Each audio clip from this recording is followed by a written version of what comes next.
Holdsworth from Law. The title of her thesis is Women's Experience of Electronic Monitoring. The title of her 3-minute thesis is If the tag fits, wear it. If the tag doesn't fit, what then? Take a look at this picture behind me. How do you like my outfit? Actually, these weren't my clothes, they belonged to a man.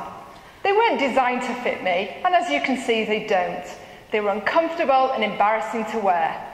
What would you think then if something was designed for a man but worn by women as a punishment for a crime? Well, this is the situation for women who are electronically monitored. Electronic monitoring, or tagging, is a sentence where offenders must not leave their homes for a maximum of 12 hours a day. A tag is worn to detect any absences during curfew hours. Tagging is no different to many other sentences. It's designed for men because men commit around 80% of all crime. But female offenders are distinct.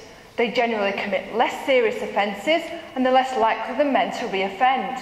Their lives are also different.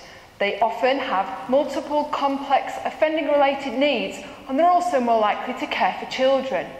So what's it like to experience electronic monitoring when it wasn't designed for you? For my research, I interviewed 31 female offenders to find this out. When it came to wearing the tag, many of the women had the same feelings as I did in the picture. They found the tag was too big and tricky to hide. Previous research tells us that wearing the tag is an issue for both male and female offenders, but my research suggests that issues may be more pronounced for women. Unlike men, they couldn't hide the tag with their usual clothing. They had to change what they wore to make sure no one else could see. But it's not just the tag that doesn't fit. It's the whole sentence. The fact that women couldn't go out into the garden during curfew hours or even be on their front doorstep made it difficult for some women to comply, particularly lone parents. It meant they couldn't top up their electricity meter if it had run out or look after children playing in the garden. And this is the problem. If the tag and the sentence don't fit, we can't realise the potential uses of tagging for women.